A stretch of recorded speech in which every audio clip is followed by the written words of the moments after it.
और हमारे मुंह से भी निकली होगी। लेकिन सोचने की बात यह है कि ये वाक्य कब कब हमारे मुंह से निकलता है और कब कब हमारे कानों में पड़ता है, क्योंकि ऐसी कम ही गुप्त राज होते हैं जो हम दूसरों के कानों में पड़ने नहीं देना चाहते। अक्सर परिवार में अशांति का कारण हम स्वयं ही होते हैं। हम इस बात को देख पाएं, भले ना देख पाएं, पर यह असल सत्य है, क्योंकि जाने अनजाने मूर्खतावश हम खुद ही अपनी वो बातें दूसरों को बता देते हैं जो हमें कभी नहीं बतानी चाहिए।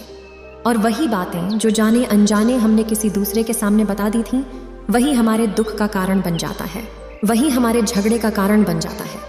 और फिर बाद में हमें पछतावा होता है कि मुझे ये बात किसी को बतानी नहीं चाहिए थी, मेरी ही गलती हुई कि मैंने जाने अनजाने ये बात सभी को बता दी। इसीलिए आज की जो बौद्ध कहानी मैं आपको सुनाने वाली हूँ, उसे सुनने के बाद आपको 7 ऐसी बातें पता चलेंगी जो आपको कभी किसी को नहीं बतानी।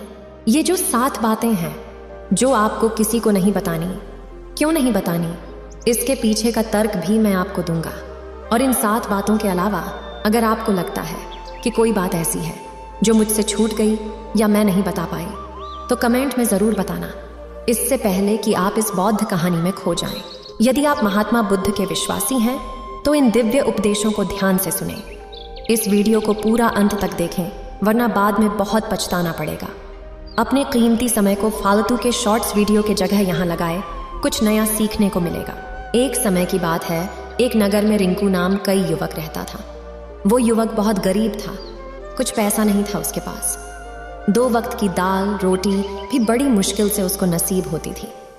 किसी काम की तलाश में दिन रात खोज करने पर भी उसे कोई काम नहीं मिल रहा था। फिर एक दिन उसने अपनी पत्नी के सामने अपनी सारी समस्या बता दी। उसने अपनी पत्नी को कहा कि मैं जिस जगह भी काम मांगने के लिए जाता हूँ तो हर कोई मुझे ये कहकर काम नहीं देता कि हमारे यहाँ काम की ज़रूरत नहीं है। मैं काम की तलाश कर करके थक चुका हूँ। मुझे समझ नहीं आता कि मैं तुम लोगों का पेट कैसे भरूंगा, अपने बच्चों को कैसे पालूंगा, और ये चिंता मुझे दिन रात खाए जा रही है।